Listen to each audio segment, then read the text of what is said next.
앤디 스탠리라고 하는 그런 사람이 쓴 책 가운데 헌금의 기쁨이라고 하는 그런 그 책이 있습니다. 이 스탠리는 어렸을 때부터 아주 부모님에게 아름다운 신앙을 유산으로 받고 믿음으로 잘 자랐던 그런 신앙의 사람이었습니다. 어렸을 때부터 이렇게 어머니가 그에게 용돈을 줄 때 처음부터 10개를 준 거예요. 10개를 주면서, 그리고 그 가운데서 깨끗한 돈을 구별해서 10개를 주면서 이 가운데에서 이거 하나는 네 것이 아니고 하나님께 드리는 거다 라고 어렸을 때부터 11조를 가르치는 거예요. 그래서 어머니에게 용돈을 받으면은 10개 가운데 이거는 하나님께 드리는 11조구나 라는 것들을 배웠던 거예요.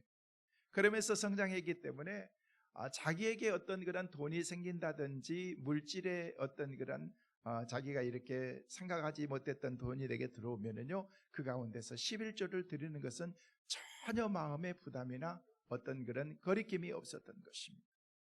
그가 젊은 시절을 보내고 이제 어느 정도 성장한 다음에 하는 일들이 사업을 하게 됐는데 사업이 하는 일들마다 잘 되는 거예요.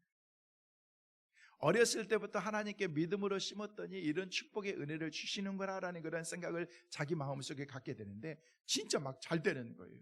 잘 될 때마다 하나님께서 내게 주신 축복의 은혜를 생각해야 되는데 잘 될 때마다 마음이 불편한 거예요.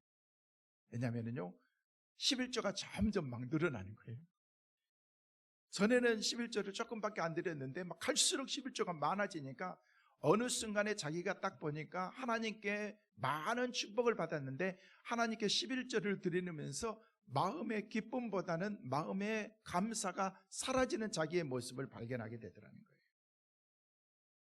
신앙생활에서 마음속에 기쁨이 있고 갈등이 없어야 되는데 하나님께서 나를 이만큼 축복하셨다는 그런 그 생각을 초창기 때는 갖게 됐는데 진짜 사업이 크게 번창되고 물질을 많이 받게 되는데 큰 11조를 하나님께 드리면서 자기 마음속에는 감사하는 마음이 하나도 없더라는 것입니다.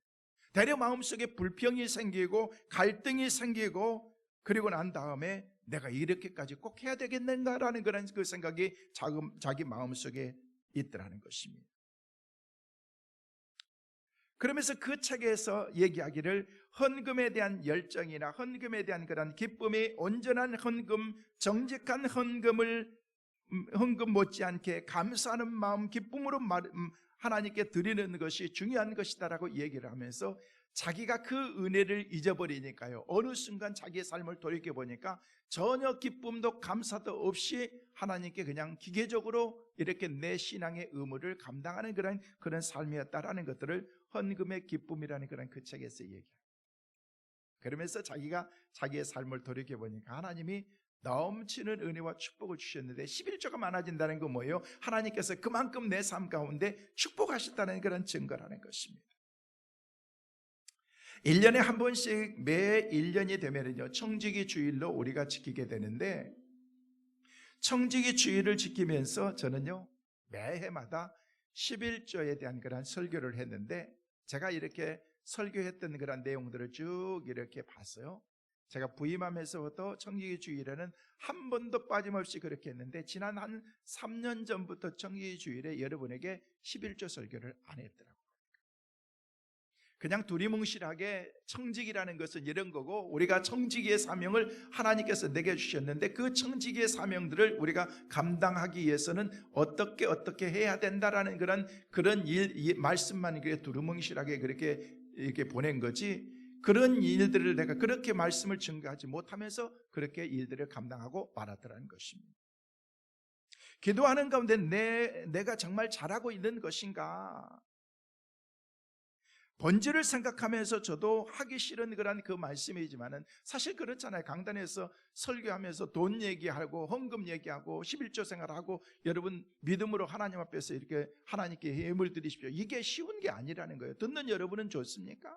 저 진짜 이런 설교하기 싫어요. 그래서 제가 거의 물질에 대한 그런 그 설교는요 하나님께서 성경을 묵상하다 이렇게 강의하다 보면 그런 말씀이 나오면 그때는 이렇게 잠깐 다루지만은요, 그런 설교 제가 거의 하지 않습니다. 그러나 1년에 한 번씩 청기 주일에는요 11조에 대한 그런 훈련과 11조의 축복이 얼마나 큰 것이라는 것에 대해서는요 제가 말씀을 드렸는데, 돌이켜보니까 지난 3년 정도는 제가 그렇게 하지 않았다는 거예요. 어떤 분들에게는요 오늘 말씀이 부담이 될 수도 있을지 모릅니다. 사랑하는 성도 여러분, 그러나 여러분들에게 부담이 된다면 그것이 여러분에게 거룩한 부담이 되었으면 좋겠어요. 오늘 청지기 주일을 말씀을 듣는 가운데 여러분들이 이 말씀을 실천해서 정말로 하나님께서 약속하신 축복의 그 은혜를 누리면서 살아가는 축복의 주인공들 다 될 수 있기를 주의 이름으로 축원합니다. 미국에서 있었던 얘기예요. 제가 목회를 하는데 어느 날 한 두 분이 부부인 것 같아요. 부부였어요. 부부에서 이렇게 다 왔는데, 이렇게 와서 예배를 드리는데 그분들이 나중에 간증을 하는 얘기예요. 자기들이 한국에서 이민을 와가지고 교회를 찾는데, 교회를 찾는 게 너무너무 힘이 들더래요. 마치 결혼해서 짝을 만나는 것처럼 교회 만나는 것이 그렇게 쉽지가 않더래요. 그래서 좋다는 교회는 주위에 다 다녀봤대요. 이 교회도 다녀보고 저 교회도 다녀보고, 누가 소개해서 이 교회 가보니까 그래도 내 마음에 안 들더라는 거예요. 그런데 어느 날 이렇게 왔는데, 그날 제가 청지기 주일이었는데 제가 설교한 내용이 11조에 대한 그런 설교였거든요. 새로운 분이 이렇게 왔는 거예요. 새로운 분이 왔는데 그 분을 앉혀놓고 제가 돈 얘기 설교를 한다는 것이 마음에 부담이 되었지만은요, 이미 말씀을 준비하고 하나님에게 주신 그런 말씀이기 때문에 그냥 담대하게 외쳤던 거예요. 그런데 이분들이 정말로 하나님의 교회를 내가 몸담으면서 영적으로 공급받으면서 내가 하나님 앞에 가는 그 시간까지 몸담아야 될 교회가 어떤 교회인가 생각하면서 금식까지 하면서 교회로 왔는데, 그날따라 제가 11조 설교를 한 거예요. 그런데 나중에 그분들이 얘기하기를 너무도 눈치 보지 않으면서 당당하게 강력하게 하나님의 말씀을 그대로 정하는 그런 그 모습을 보면서 내가 이런 교회에 자신의 영혼을 맡기고 신앙생활을 하면 내가 복받겠다라는 그런 생각을 하면서 자기가 설교를 듣는 가운데 등록카드를 썼대요. 그러면서 나중에 그분이 그러는 거예요. 집사님이었지만 나중에 권사님이 되셨지만은요, 그분이 그런 얘기를 하는 거예요. 여러분, 사실 이런 말씀들을 함께 나눈다는 것이 쉬운 것은 아니지만은요, 그러나 여기 말씀을 통해서 하나님의 주신 그런 축복의 원리의 그 핵심이 무엇인가를 우리가 알아야 된다는 것입니다. 여러분, 세계적인 성령과 치유사역자인 그런 베니힌 목사님이 계십니다. 전 세계를 다니면서 얼마나 많은 사람들에게 복음을 전하고 뭐 이단이 뭐니 막 그렇게 하지만은요, 그가 돌아다니면서 많은 치유사역과 복음사역, 그리고 많은 사람들을 주님께로 인도하는 그런 사역들을 감당하는 그분이 썼던 책들이 여러 가지가 있는데, 그 가운데서 예수 믿는 사람들이 부자로 사는 것은 하나님의 뜻입니다라는 그 책이 있습니다. 그래서 예수 믿는 사람들이 부자로 살아야 된다는 것에 대해서 얘기를 하면서 그가 그 책에서 얘기하기를 부자로 못 사는 것은, 예수 믿는 사람들이 부자로 못 사는 것이 기적이다라고 그렇게 말하는 것을 보았습니다. 여러분, 신앙생활을 배울 때 잘 배워야 됩니다. 여러분, 운동하는 선수들이요, 가장 기본적인 기초 훈련을 잘 하지 않으면 나중에 어떻게 돼요? 훌륭한 선수가 될 수가 없습니다. 그래서 남자들이 군대 가면은요, 훈련소에서 몇 주 동안 그런 아주 가장 기본적인 그런 기초 훈련들을 하는 것입니다. 그것을 통해서 그 훈련이 진짜 군인을 만들어내기 때문에 그런 것입니다. 여러분, 믿음 생활도 믿음의 선수가 되기 위해서는요, 기초적인 그런 신앙의 훈련이 필요한데 기초적인 이런 신앙의 훈련이 되지 않기 때문에 그냥 신앙생활 하다 보면서 그냥 이렇게 나가다 보니까 신앙이 이런 거다라는 그런 생각을 가졌는데, 나중에 하나씩 부딪히면서 그 가운데서 신앙의 갈등들이 생기게 된다는 것입니다.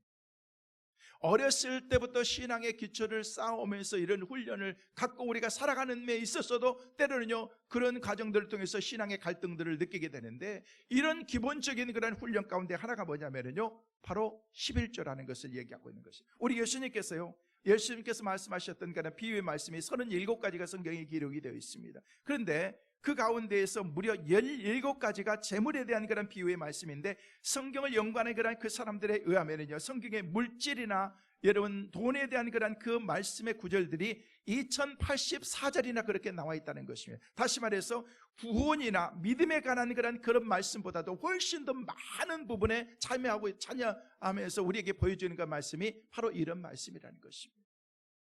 그래서 예수님께서는 누가복음 16장 13절 말씀에 우리에게 분명하게 이렇게 말씀하십니다. 같이 보십니다.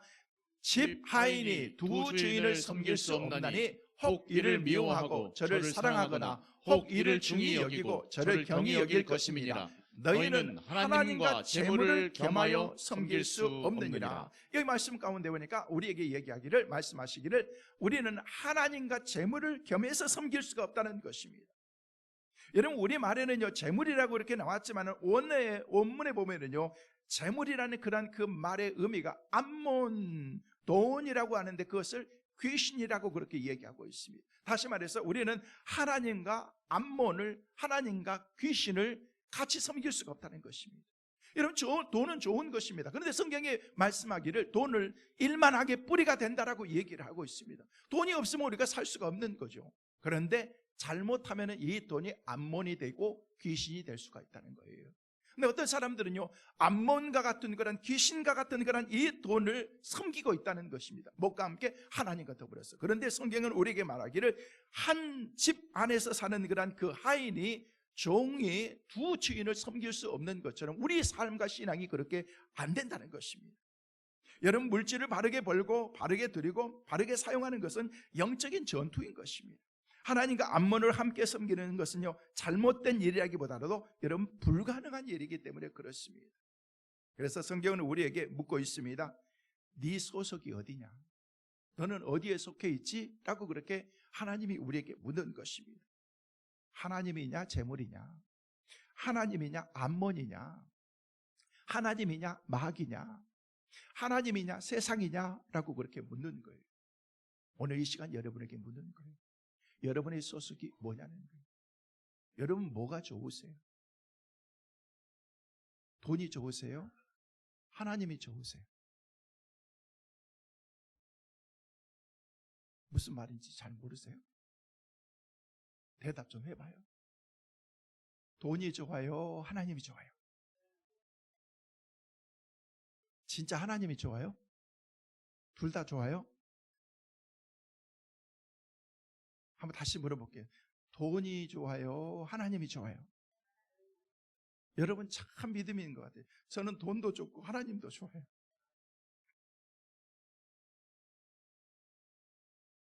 돈도 좋죠. 하나님도 좋은데, 근데 하나님께서 그렇게 묻는다는 거예요. 진짜 네가 좋아하는 게 뭐냐? 하나님이냐 돈이냐? 라고 그렇게 하나님이 우리에게 묻는다는 것입니다. 여러분, 마태복음 6장 21절 말씀 같이 한번 보실까요? 마태복음 6장 21절 시작. 내 보물이 있는 그곳에 네 마음도 있느니라. 우리가 생각하는 나름대로의 보물이 있습니다. 그런데 그 보물이 있는 그곳에 뭐가 있어요? 우리의 마음도 있어요. 저는 이 보물이 여러분에게 하나님이 되었으면 좋겠어요. 그때 우리가 마음이 하나님께 갈 수 있기 때문에 그렇습니다. 네 보물이 있는 그곳에 마음도 있다. 여러분의 진짜 보물이 있습니다. 좋은 금괴가 있습니다. 여러분의 집에 감춰놨습니다. 누구도 못 찾습니다. 그런데 여러분 장기 여행을 갔다 온다든지 그러면은요 그걸 가지고 갈 수가 없잖아요. 그래서 그걸 놔두고 가야 되는 거예요. 가면서도 불안하는 거예요. 염려가 되는 거예요. 이걸 놔두고 가는 게 불안한데 혹시 도둑님이 와가지고 이거 가져가면 어떡할까? 그런 마음이 있는데 갔다 와가지고 집에 여행하면서 집에 딱 들어오자마자 제일 먼저 관심이 뭐예요? 이게 내 보물 이 그대로 있나 없나 그거부터 확인해 보는 거예요. 뭐 내가 잘 뒀으니까 있겠지라고 생각하면서 무시하는 사람 거의 없습니다. 왜? 그건 보물이기 때문에. 그래서 여행을 떠나도 집에 들어와도 밖에 나가도 항상 마음이 있는 거예요. 성경이 어떻게 그렇게 똑같은지. 보물이 있는 그곳이 바로 네 마음도 있다라고 그렇게 말하고 있다는 것입니다. 그렇습니다. 돈은 어디에 쓰느냐는 것을 보면요 그 사람의 신앙과 수준을 우리가 알 수가 있는 거예요. 내가 열심히 땀 흘리고 벌었기 때문에 내 마음대로 쓰는 거 당연한 거죠. 쓸 수 있는 거예요. 나 자신을 위해서도 얼마든지 쓸 수가 있는 거예요. 내 돈 가지고 내가 쓰는데 무슨 얘기야, 무슨 상관이야 라고 그렇게 말할 수 있을지도 모릅니다. 얼마 전에 우리 아들이 그러더라고요. 아빠 내가 이제 알아서 할게요 라고 그래서 지가 열심히 벌었기 때문에 그거 아니야, 하나님이 주신 거야, 그건 네 거 아니야 라고 그렇게 제가 이 말을 했습니다.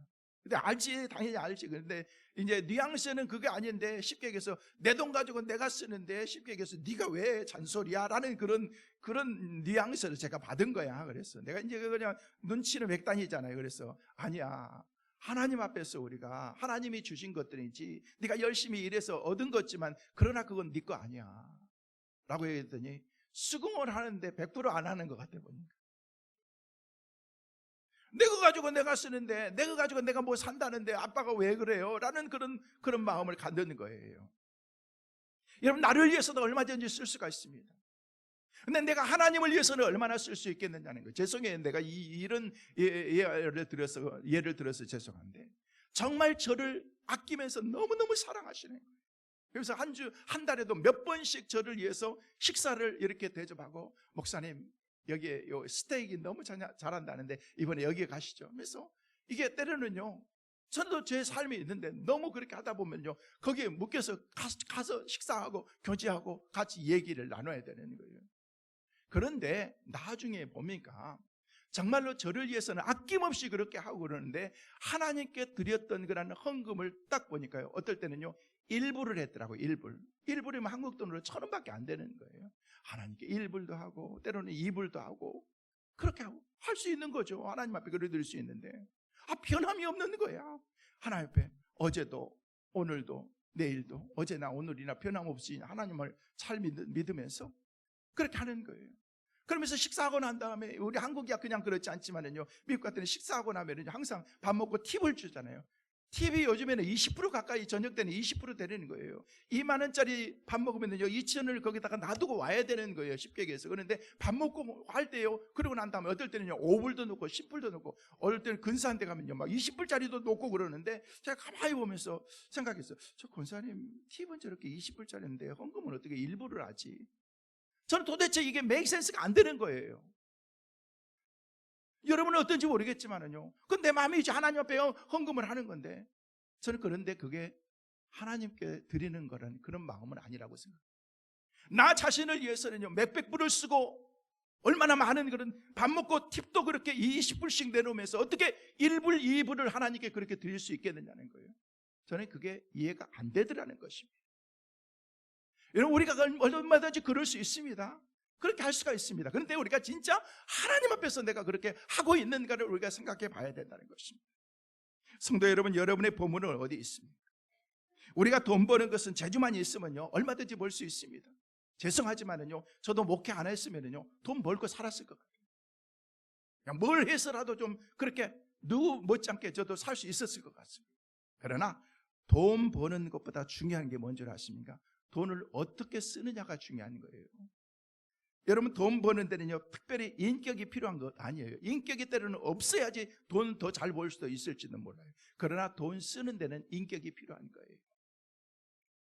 여러분, 쓰는 것 보면은요 그 사람의 신앙과 인격을 알 수가 있는 것입니다. 그래서 돈 쓰는 것은 굉장히 중요한 것입니다. 무슨 얘기입니까? 돈을 어떻게 쓰느냐는 것을 보면은요 천국과 지옥을 우리가 함께 볼 수가 있다는 것입니다. 하늘의 사람인가 세상의 사람인가를 거기서 우리가 함께 볼 수가 있는 것입니다. 사랑하는 성도 여러분, 저는 여러분 모두가 다 누구보다도 저는 여러분을 사랑하는 사람입니다. 그래서 여러분이 영과 육이 잘 되고 형통하게 되고 물질의 축복을 받는 사람들이 되었으면 좋겠어요. 돈 얘기하니까 마음이 무거워가지고 아멘도 제대로 못하고 있는 거예요. 사랑하는 성도 여러분, 여러분들이 모든 것이 범사에 잘 되고 물질의 축복받는 축복의 주인공도 꼭 되시기를 주님의 이름으로 축원합니다. 저는 오늘 여러분들에게 하나님께 대한 그러한 의무와 사명인 그러한 이 헌신 생활에 대해서 어떻게 이 일들을 우리가 감당할 것인지에 대해서 말씀을 드리는 것입니다. 그 사명을 감당하면은 하나님이 복 주신다라고 말씀하셨기 때문에 그렇습니다. 그래서 저는요 무거운 마음으로 이 말씀을 준비했지만, 하나님 우리 성도들 복 받는 그런 우리 성도들 그 원리를 분명하게 제가 담대하게 증거할 수 있게 해달라고 저는 기도했습니다. 성도 여러분, 오늘 주어진 말씀이 제가 드리는 말이 아니라 하나님의 메시지인 축복의 메시지인 것을 아시고 그것을 믿음으로 여러분들이 잘 받으셔서 그 삶을 살아가고 축복의 은혜를 누리며 살아가는 은혜가 있게 되시기를 주의 이름으로 축원합니다. 사실 여러분, 우리가 신앙생활 하면서 교회 다니면서 이런저런 헌신과 헌금도 많이 하고 있지만은요 제일 많이 고민이 뭐냐면요 11조세요. 11조. 우리끼리 하는 얘기인데 예수 믿고 가장 큰 부담이 있다면 그건 11조일 거예요. 11조. 어떤 분이 남편을 위해서 기도하려고, 목사님 남편을 위해서 기도해 주세요 라고 그렇게 기도를 하대요. 그래서 알았다고 기도하는데 어떻게 기도할까요? 남편 좀 교회에 나오게 해주세요. 그래서 어느 날 신방을 갔는데 남편이 있더래요. 그래서 열심히 기도가 있고 부인 집사님께서도 기도하고 있는데 교회에 나오셔야죠 라고 얘기했더니요, 그 남편이 그렇게 얘기하는데 교회에 나가면 돈이 얼마나 들어요? 라고 이렇게. 무슨 얘기냐 그랬더니 옆에서 친구가 얘기하는데 교회 나가면 돈이 든다고 얘기를 하던데 어느 정도 드는지 잘 모르겠다고. 그래서 저는 이게 그건 분담이 된다라고 얘기를 했대요. 그랬더니 목사님이 지혜를 탁 그냥 해가지고 네, 담뱃값만 있으면 됩니다. 그래 얘기했대요. 네, 그래요? 한번 생각해보죠 라고 하면서 나왔더래요. 그래가지고 드렸는데 진짜 담뱃값을 드렸더래요. 그래서 그랬어요. 어떻게 그렇게 했습니까? 그랬더니 교회에 나면 담배를 끊어야 되니까 적어도 끊어서 생긴 돈은 하나님께 드리는 게 당연한 것 같아가지고 내가 드렸다고 그렇게 하더래요. 어느 날 봤더니 헌금이 확 늘어났더래요. 그래가지고 어떻게 된 거냐 그랬더니 제가 술도 끊었습니다 라고 얘기를 하더래요. 근데 문제는요, 그 다음이었어요. 목사님, 제가 교회를 나온 지가 이렇게 이제 몇 달 되고 이제 한참 돼 가는데 교회에 나오면은 11조라는 게 있다고 그러는데 11조는 어떻게 해야 되는 거예요? 라고 했더니 11조가 뭐예요? 라고 얘기하면서 그랬더니 하나님께 열의 하나는 드린 겁니다. 그랬더니 궁금해가지고 그러면 본 거에 대해서 본래 얻었던 거에서 드리는 거예요? 내가 쓰고 난 다음에 다 하고 난 다음에 결산을 하고 난 다음에 드리는 거예요? 그랬더니 목사님이 그랬더니 그거는 본인의 믿음입니다. 그랬더니 처음에는요, 이제 본인의 믿음만큼 그렇게 하더래요. 그런데 어느 날 추수감사절이 됐는데 쌀을 20가마지를 강대상에 가져가지고 큰 가마이 있잖아요. 이게 포대 가지고 이거 그래 가져왔더래요. 그래서 뭐냐고 그랬더니 하나님께 자기가 이렇게 신앙생활을 하면서 보니까 온전하게 드려야 될 것 같아 가지고 그렇게 했다라고 그렇게 고백을 하더라는 것입니다. 여러분, 월급 따서 빠듯하게 살아가는 거 살기도 힘듭니다, 사실. 근데 그 가운데서 우리가 10개에서 하나를 내가 드린다는 거 솔직히 쉬운 거 아닙니다. 어려울 수도 있습니다. 이해합니다. 그런데 어떤 분들은 생활이 넉넉해도 믿음이 있어도 11조 생활을 안 하신 분이 계십니다. 여러분, 11조 안 하는 게 아니에요. 못 하는 게 아니에요. 다 해요. 우리 모두는 다 해요. 하나님께 하든 병원에 하든 사기를 당하든 자녀들을 통해서 다 빼앗기든 다 하게 되어 있습니다. 근데 성경에 그 원리는 병원에 11조 한 사람은 내가 축복하겠다 그 얘기는 없습니다. 여러분, 하나님께 온전하게 11조를 드렸을 때 하나님께서 주신 거란 그 축복의 은혜가 무엇인가에 대해서 얘기하고 있다는 것이죠. 오늘 보면 10절 말씀을 보면요, 분명하게 말하고 있습니다. 한번 같이 한번 보실까요? 만군의 시작. 만군의 여호와가 이르노라. 너희의 온전한 11조를 창고에 들여 나의 집에 양식이 있게 하고 그것으로 나를 시험하여 내가 하늘 문을 열고 너희에게 복을 쌓을 곳이 없도록 붙지 아니하나 보라. 여기 말씀 보니까 우리가 온전하게 온전한 11조를 창고에 해서 하나님을 테스트해 보라고 그렇게까지 말씀하고 있는 거예요. 하나님이 복을 얼마나 쌓도록 부어주시도록 넘치도록 주시는 것을 네가 한번 봐라 라고 그렇게 하나님이 말씀하고 있는 거예요. 사랑하는 성도 여러분, 하나님은 복 주시기를 기뻐하시는 하나님이신 것을 믿으시길 바랍니다. 하나님께서 우리에게 복 주시기를 원하시기 때문에 우리가 그 복을 받아야 하나님께서 기뻐하시는 것입니다. 그러므로 저와 여러분들이 하나님께서 주시려고 하는 그 복을 마음껏 넘치도록 누리면서 살아가는 축복의 주인공들 꼭 되시기를 주님의 이름으로 축원합니다.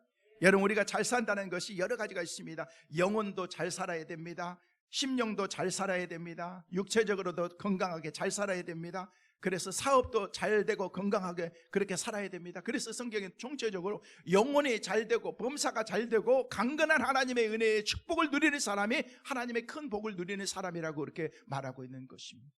여러분, 육체만 건강하다고 우리가 건강한 거예요? 육체는 건강해요. 아주 튼튼해요. 그냥 얼마나 턱걸이도 막 30개씩 하고 푸시업도 50개씩 하고 막 건강한데, 여러분 정신이 병들었어요. 그 사람은 뭐라고 미쳤다고 얘기해요. 그 사람은 어디 가요? 청량리 가요. 청량리 병원에 입원해야 돼요. 미친 사람이기 때문에. 저거 미친 것 같아. 그 미친 거예요. 여러분. 뭐예요? 정신이 병든 거예요. 여러분, 육체만 병든 게 아니라는 거예요. 여러분, 육체가 다 건강하도록 하나만, 여러분 나는 다 건강해요. 육체도 건강하고 다 간도 폐도 다 건강한데 심장이 안 좋아요. 그럼 뭐예요? 그 사람은 심장병 환자예요. 다 건강한데 난 하나밖에 아닌데 콩팥이 안 좋아요. 신장이 안 좋아요. 그럼 그 사람은 병자인 거예요. 여러분, 잘 된다는 게 뭐냐면 총체적으로 범사가 다 잘 되는 것을 가리켜서 우리에게 말하고 있다는 것입니다. 이거 여기서 우리 육체도 영혼도 정신도 여러분 우리의 삶 자체가 다 이렇게 잘 됐을 때 그것을 가리켜서 건강한 것이다라고 그렇게 말한다는 것입니다.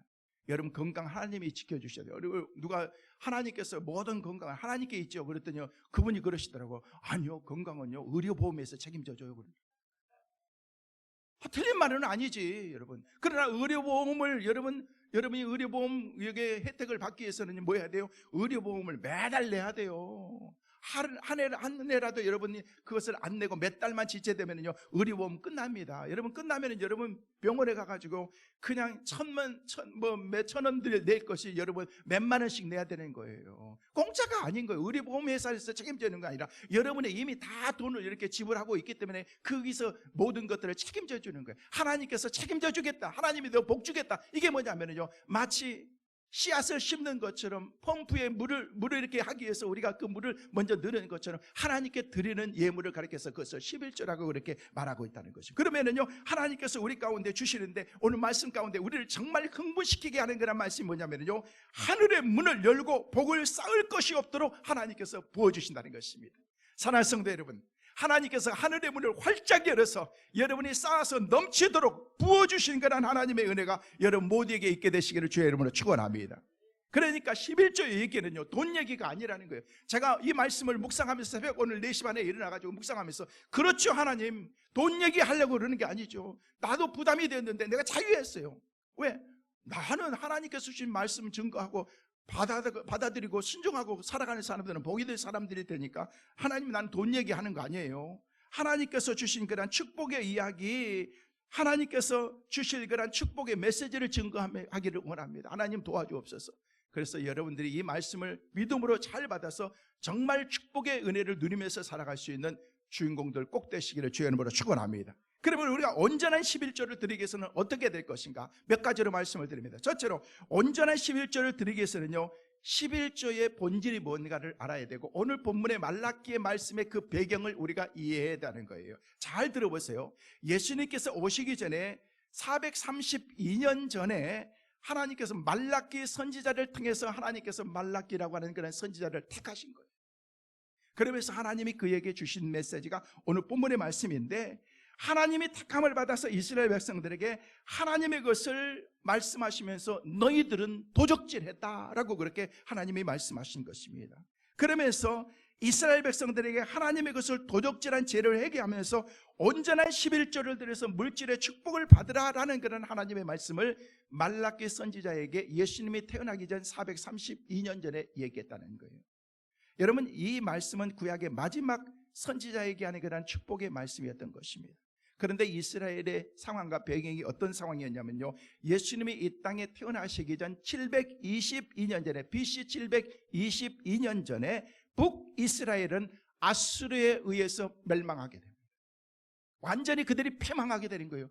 자기들의 흔적조차도 마치 우리가 일제 36년의 삶을 살았던 것처럼요, 이스라엘 백성들은 아수르에 의해서 멸망당하게 됐는데 그때가 예수님이 태어나기 전에 722년 전이었다는 것입니다. 그러면서 왜 그들이 멸망하게 되었는가? 그 이유를 하나님께 불순종하고 우상 숭배하고 교만한 죄를 지었던 그런 그 결과가 그런 것이다라는 그런 그 말씀을 구체적으로 말하고 있습니다. 그리고 난 다음에 이스라엘 백성들은 하나님의 은혜로 포로에서 그들 가운데 그들이 돌아오게 되는데, 그때가 언제냐면요, 예수님이 이 땅에 오시기 전 537년에 이 바사의 고레스 왕 때 제1차로 스룹바벨의 인도를 통해서 그들이 이제 자유함을 얻게 되고, 그때 다시금 믿음으로 회복하는 단계가 뭐냐면요, 성전을 재건하는 거예요. 무너져버린, 하나님을 떠났던 그런 완전히 폐허대가 되어버린 그런 성전들을 재건하는 그런 일들이 있게 되는데, 그러고 난 다음에 에스라를 통해서 458년에 다시금 하나님께 돌아와야 된다는 그런 신앙개혁의 운동이 일어나게 되는 거예요. 이게 말라기 선지자를 통해서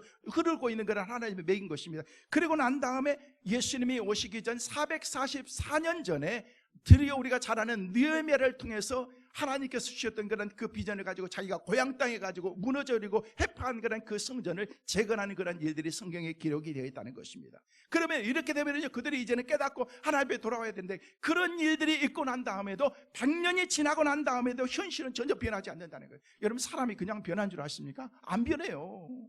아우 저 인간은 왜 이렇게 안 변하지? 아우 내 배 속에서 난 그런 내 새끼지만 왜 저러는지 모르겠어요. 여러분 사람 안 변합니다. 다다음 달에 여러분이 대통령 뽑는다고 새로운 대통령 뽑으면요 우리나라가 금방 변할 것 같습니까? 택도 없습니다. 금방 안 변해요. 여러분 우리가 조금씩 그런 마인드를 가지고 있는 그런 정치 지도자들이 하나님 앞에서 세워지고 그런 사람들을 가지고 있는 그런 사람들이 나라를 사랑하고 국민을 아끼는 그런 마음을 가지고 나라를 지도해 가는 그런 사람들이 있을 때 그랬을 때부터 조금씩 변화되는 거지 변화 안 됩니다. 그만큼 매맞고 하나님 앞에 이렇게 두들겨 맞았으면 그들은 이제는 변화될 만도 한데 절대 변하지 않고 있다는 것입니다. 그런 상황 가운데 하나님께서 그들에게 말씀하신 너희들은 왜 그러느냐라고 얘기를 하면서 너희들이 하나님 앞에 바로 서야 되는데 그 가운데서 믿음 생활, 헌신 생활도 제대로 하지 않는 이유가 뭐냐라고 얘기하면서 너희들이 이렇게 복받지 못하고 살아가는 이유가 뭔 줄 아니? 라고 하면서 그러면서 말라기 3장 10절에 말씀하신 것이 11절 하는 거예요. 11절. 그러면서 자신의 신앙을 돌아보는 거예요. 여러분 회개하고 돌아와서 온전한 11조를 드려서 하나님께서 하늘문을 여시고 복을 쌓을 것이 없도록 붙지 아니하나 보라라고 그렇게 말씀하셨던 그 배경이 바로 이런 배경. 여러분 이런 설교 처음 들어봤을 거예요. 저도 이런 설교를 제가 말씀을 묵상하면서 어떻게 하나님께서 이런 말씀을 이렇게 하시게 되는가 이렇게 추적하면서 말씀을 통해서 계속해서 묵상하다 보니까 그런 배경의 은혜들이 있더라고요. 그래서 그냥 11조 하면 복 받는다라는 그런 차원이 아니라는 것입니다. 11조 하면 하나님께서 내게 복 주시고 그 배경의 상황이 어떤 상황이었는가를 알았는데 그 축복의 은혜가 뭐예요? 11조라는 거예요. 11조. 그러면 두 번째로 11조의 유래를 여러분이 분명히 알아야 됩니다. 11조의 유래가 뭔가? 11조는요 율법으로서 구약으로 끝났다라고 생각하는 사람들도 있는데 그거는 철저하게 잘못된 것입니다. 11조는요 율법 전에 이미 그것이 생겼고 있었던 얘기입니다. 11조는요 에덴 동산에서부터 있었어요. 하나님께서 에덴 동산을 만드시고 아담에게 야 네가 이 에덴 동산을 네가 알아서 다 지키고 먹을 거 있으면 다 먹어라. 근데 한 가지만 네가 지켜라. 그 동산 중앙에 있는 그런 선악을 알게 하는 그런 그 나무는 손대지 마라. 그건 내 거다라고 그렇게 얘기했어요. 예 하나님 앞에 이렇게 대답은 잘해놓고 하나님께서 주셨던 그런 약속의 말씀을 어긴 거예요. 그게 바로 선악과를 따먹는 것이었습니다. 동산 중앙에 있는 그런 다른 것은 다 따먹고 네가 누려도 되는데 이것은 내 거다라고 그렇게 얘기했는데 뭔가요? 이 아담이 훔친 거예요. 도둑놈인 거예요. 도적질한 거예요. 여러분 그래서 11조는요 에덴 동산에서부터 시작인 거예요. 그러나 아담은요 내 것이니 손대지 말라는 그런 하나님의 말씀을 어기고 선악과를 따먹은 도적이 되어버리고 말았다는 것입니다. 그리고 창세기 보면은요 아브라함의 11조도 볼 수가 있습니다. 창세기 14장 20절 말씀 같이 보십니다. 너희 대적을 내 손에 붙이신 지극히 높으신 하나님을 찬송할지로다 하며 아브라함이 그 얻은 것에서 10분의 1을 멜기세덱에게 주었더라. 누구에게 줬어요? 주의 종에게 준 거예요. 여러분 대적을 이렇게 무찌르고 난 다음에 그리고 난 다음에 전쟁터에서 롯과 소돔 사람들을 구하고 돌아와서 승리의 감격을 얻고 난 다음에 많은 것을 전리품과 모든 것을 갖게 되었어요. 그런데 그 가운데서 10분의 1을 구별해서 멜기세덱에게 주었다는 것입니다. 여러분 구약의 멜기세덱은 신약의 예수를 얘기하고 있는 거예요. 하나님께 드린 거예요. 상징적인 거지만은요 멜기세덱은 예수 그리스도를 상징하는 그런 구약의 메시아를 말하고 있는 것입니다. 그런데 그것을 어떻게 되었어요? 구약의 아브라함은 먼저 하나님께 드렸다는 것을 얘기하고 있는 것입니다.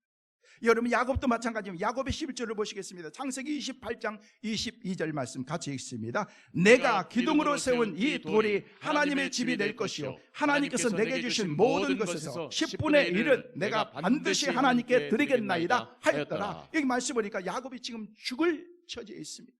잡히기만 하면 형에게 잡히기만 하면 죽습니다. 쫓기는 그런 신세 가운데 있습니다. 정말 힘들고 어려운 가운데 있을 때 고달픈 인생 가운데서 하나님을 만나게 됩니다. 그러면서 그가 얘기하기를 하나님 나를 축복해 주시고 나중에 돌아오게 된다면 내게 주신 그런 그 축복 가운데서 열애하는 하나님께 드리겠습니다라는 그런 그 고백을 하게 된다. 이게 뭐였어요? 오늘 말씀해 주셨던 그런 그 말씀처럼 10분의 1을 내가 반드시 하나님께 드리겠나이다라고 그렇게 하나님께 약속하고 있다는 것이 11조인 것입니다.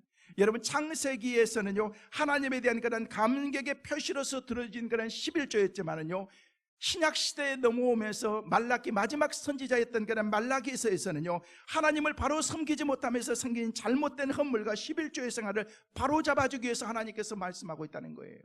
창세기부터 있었던 그런 그 일들이 신약에 넘어오면서까지 계속해서 우리 가운데 있게 되었다는 것입니다. 여러분 마태복음에도 23장 23절 말씀에 보니까 11조에 대한 그런 말씀이 있는데 같이 읽습니다. 화 있을진저 외식하는 서기관과 바리새인들이여, 너희가 박하와 회향과 근처의 11조를 드리되 율법에 더 중한 바 정의와 긍휼과 믿음은 버렸도다. 그러나 이것도 행하고 저것도 버리지 말아야 할지니라. 이 얘기가 무슨 얘기인 줄 아세요? 우리는 11조 했습니다. 11조 생활을 다 했기 때문에 나 믿음 생활 다 한 거야. 나 이 정도면 괜찮아. 택도 없습니다. 여기 말씀 보니까 너희가 박하와 회향과 근처의 11조는 드렸지만 율법에 더 중요한 바 정의와 긍휼과 믿음을 저버렸다. 여러분 11조 안 해도 천국 갑니다. 진짜 11조 했다고 천국 가는 건 아니니까. 그러나 11조 하면은요, 하나님이 약속하신 그런 축복의 은혜를 더 우리가 누릴 수 있다는 것입니다. 여러분 형식적이고 예형적인 그런 신앙 가지고 우리가 살아가는 것 아닌 거예요. 나는 새벽기도도 하니까, 나는 11조 생활도 하니까, 나는 주일 성수 한 번도 빠지지 않으니까 나는 이 정도로 믿으면 괜찮아. 아니요, 그보다도 더 중요한 게 뭔지 아십니까? 정의와 긍휼과 믿음을 저버리지 않고 믿음의 사람답게 사는 것이 우리 가운데 중요한 것을 우리에게 말씀하고 있는 것입니다. 성도 여러분, 11조는 신앙의 고백인 것입니다. 그것은 정말 주님을 나의 전부로 여기면서 우리의 모든 것이 하나님의 것인 것을 고백하는 그 고백이 바로 11조라는 것입니다. 그러면 이 11조는 어떻게 우리가 하나님 앞에 헌신하면서 드려야 될 것인가? 첫째는 11조는요, 나의 것이 아니라 하나님의 것이라는 것을 우리가 알아야 되는 것입니다. 따라하겠습니다. 11조는 내 것이 아니고 하나님의 것이다. 여러분이 그런 생각을 가져야 된다 말인 것입니다. 여러분 10의 1은 하나님의 것이다. 두 번째는요, 11조를 드리지 아니하면은요, 하나님의 것을 도적질하는 것이다 라고 그렇게 말하고 있습니다. 세 번째는요, 온전한 11조는요, 하나님의 말씀에 순종하는 것이다 라고 얘기하고 있습니다. 그것은 온전한지 안 한지를 여러분이 압니다. 어떤 집사님 가게 갔더니요, 통이 따로 있더라고요. 나와서 그 이익은요, 한쪽에다가 동시에는 자기가 하나님께 드릴 때는 얼마를 드린지도 모르는 거예요. 왜? 이건 내 것 아니기 때문에, 하나님의 것이기 때문에.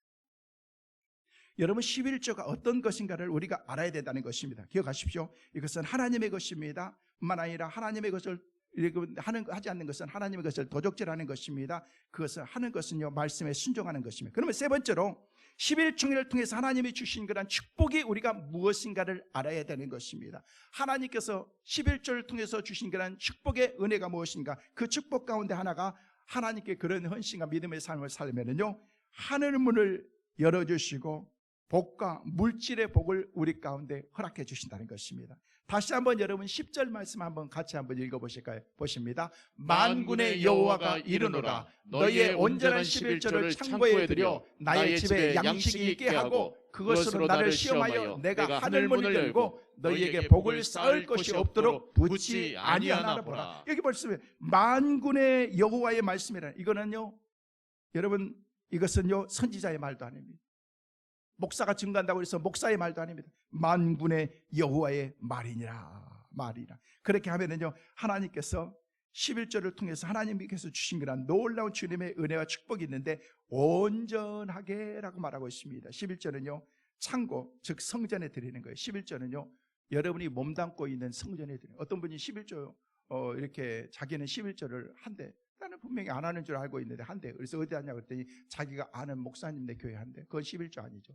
여러분 그거는요, 인심 쓰고 선심 쓰는 거지 11조 아닙니다. 내가 아는 선교사님에게 한대. 그거 11조 아닙니다.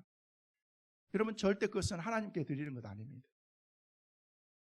여러분 내가 몸담고 있는, 내가 영의 양식을 공급받고 있는 내 11조를 내 마음대로 쓰면 안 됩니다. 그건 하나님의 것이기 때문에 구제하고 선교하고 어려운 교회 도와주고 그것은 여러분이 따로 해야 되는 것입니다.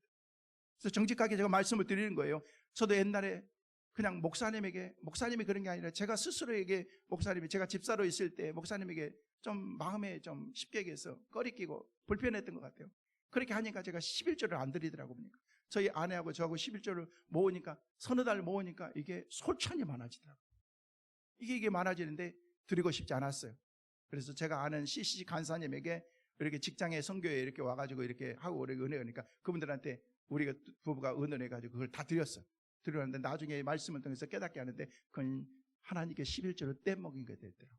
나중에 다시 드렸어요. 그런 것에서는 하나님 앞에서 내가 철저하게 하려는 그런 마음을 가졌는데 그게 11조가 아니라는 것입니다. 하나님께서 주신 그런 그 축복의 은혜를 생각하면서 이 하나님의 것을 하나님께 올리는, 여러분 구약에 보면 신명기 14장 22절과 29절에 보면요 구체적으로 우리에게 나와 있는데 같이 한번 보실까요? 너는 마땅히 매년 토지 소산의 11조를 드릴 것이며 29절 너희 중에 분깃이나 기업이 없는 레위인과 내 성중에 거류하는 객가 및 고아와 가부들이 와서 먹고 배부르게 하라. 그리하면 내 하나님 여호와께서 내 손으로 하는 범사에 내게 복을 주시리라. 할렐루야. 여기 말씀하니까 토지의 소산의 11절을 들으면요 하나님께서 기업이 없는 내 사람들이나 그 사람들을 제외하고는 모든 사람들이 하나님께서 배부르게 먹고 살 수 있도록 만들어 주시고, 하나님께서는 넘치는 복으로 주님께서 허락해 주셔서 범사에 복이 될 수 있도록 만들어 준다는 거예요. 역대하 31장 6절 10절에도 우리에게 말씀하고 있습니다. 같이 한번 보십니다. 유다 여러 성읍에 사는 이스라엘과 유다 자손들도 소와 양의 11조를 가져왔고 또 그들의 하나님 여호와께 구별하여 드릴 성물의 11조를 가져왔으며 그것을 쌓아 여러 더미를 이루었으며 10절 말씀 사독의 족속 제사장 아사랴가 그에게 대답하여 이르되 백성이 예물을 여호와의 전에 드리기 시작함으로써 우리가 만족하게 먹었으나 남은 것이 많으니 이는 여호와께서 그의 백성에게 복을 주셨습니다. 그 남은 것이 이렇게 많이 쌓였나이다. 하나님께 믿음으로 헌신하고 살았더니 하나님께서 주신 그런 축복의 은혜가 이런 축복의 은혜를 허락해 주셨다는 것입니다.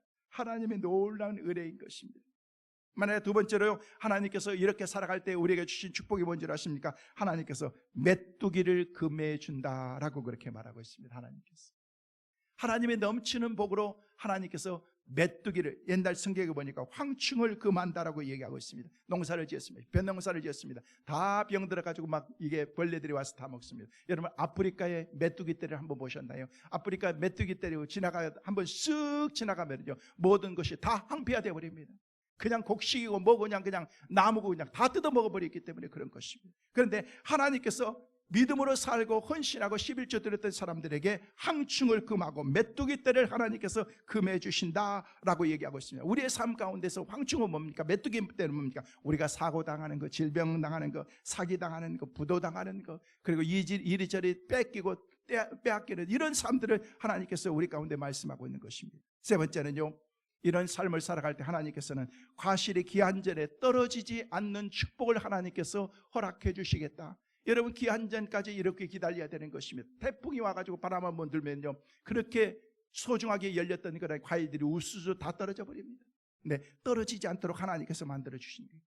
어느 한 권사님이요 아주 인색하기로 소문난 그런 그 권사님께서, 권사님이 재산도 많이 가지고 있습니다. 살 만큼 살고 그러는데 너무 인색한 거예요. 그런데 이 권사님께서 3대 독자 아들을 이제 결혼을 시켰어요. 너무너무 소중하죠. 이제 아들을 통해서 대를 이어나갈 생각을 하면서 하고 그러는데 며느리가 임신을 해가지고 애를 잉태를 해가지고 몇 달만 지나면요 애가 유산되고, 그러고 난 다음에 한참 지나가 난 다음에 또 애를 가졌다고 해서 너무 기뻐하는데 또 몇 달 지나면요 유산되고, 또 몇 달 지나면 또 유산되고 이렇게 하고 그러는데요 나중에는요 걷잡을 수 없이 막 걱정이 되는 거예요. 이러다가 내가 손도 못 보면서 이 대가 여기서 끝나는 것 아닌가 생각하는데 어느 날 또 기쁜 소식이, 그러면서 어머니 또 아기를 가진 것 같아요 라고 얘기를 하는데, 그때는 걱정이 돼가지고 야야 안 되겠다 목사님에게 찾아가자 라고 그렇게 해가지고 목사님에게 찾아가서, 목사님 이 애가 이렇게 애를 가지기만 하면은요 중간에 이렇게 애가 떨어지고 이거 오는데 이게 큰 문제인데 목사님이 기도를 좀 세게 좀 해주세요 라고 해가지고 그냥 앉혀놓고 막 열심히 기도하고 하고 그러는데, 갑자기 기도하면서 그 하는데 말라기 3장에 이 말씀이 생겨요. 기한전에 떨어지지 아니하리라. 여러분 10달이 돼야지 기한전에 떨어지면 안 되잖아요. 그래서 기도가 끝나고 난 다음에 권사님 말씀만 한번 보죠. 말라기 3장 7절에서 12절 말씀 딱 읽고 난 다음에 하나님께서 기한전에 떨어지지 않도록 한다고 얘기했는데, 내가 왔을 때 권사님은 헌신 생활을 안 해요. 11조 생활도 전혀 하지 않아요. 그랬더니 인정하더라는 거예요. 하나님께서 기한전에 떨어지지 않도록 하기 위해서는 권사님부터 헌신하시고 권사님부터 11조 생활하시고 한번 믿음으로 살아보시라고 하나님께서 시험해보라고 그렇게 말씀하셨는데 하나님께 그렇게 믿음을 한번 살아봐. 알았습니다. 지금 돈이 문제예요. 11조가 문제예요. 10의 9조라도 내가 드리려면 드릴 수가 있는 거잖아요. 진 상황 가운데에서 된다면요. 그렇게 하고 그러는데 그래가지고 그때부터 그냥 그렇게 막 하고 그러는데 근데요 며느리가 점차적으로 날이 갈수록 배가 더 많이 나오고 나중에는 10달이 되니까 아주 듬지 옥동자 같은 그런 손주가 딱 태어나더라는 것입니다. 그러면서 그 권사님이 그때야 정신 들면서 야 11조가 이렇게 센 줄 몰랐다 이렇게 간증하더라고요. 여러분 기한전에 떨어지면 안 됩니다.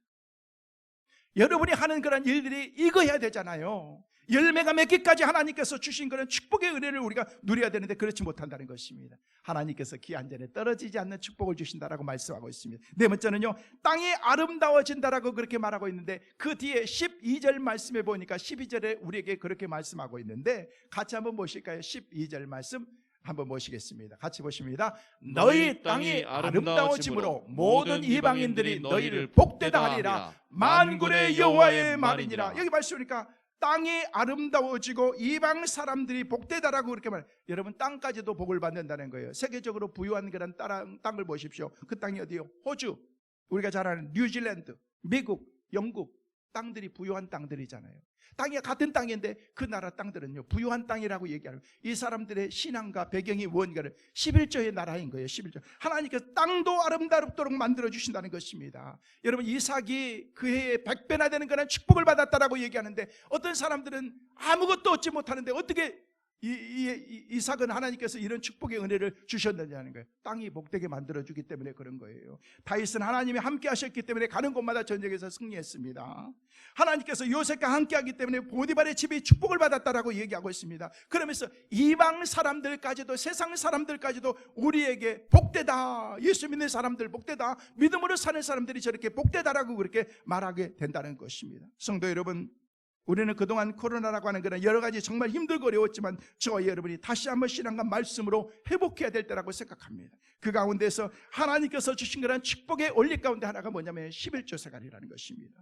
그런데 11조는요 즐거움과 감사하는 마음으로 하나님께 해야 되는 것입니다. 부담감이나 의무감으로 해서는 안 된다는 것입니다. 그러면 마지막으로 이 헌금의 바른 원리를 여러분이 알아야 되는 것입니다. 헌금 생활을 하는 것은 하나님의 은혜이기 때문에 이 헌금의 바른 원리가 무엇인가를 알아야 되는데 고린도후서 9장 6절에서 8절 말씀에 보면요 구체적으로 우리가 그 원리가 무엇인가를 우리에게 말하고 있습니다. 같이 보십니다. 각각 그 마음에 정한 대로 할 것이요 인색함으로나 억지로 하지 말지니 하나님은 즐겨내는 자를 사랑하시느니라.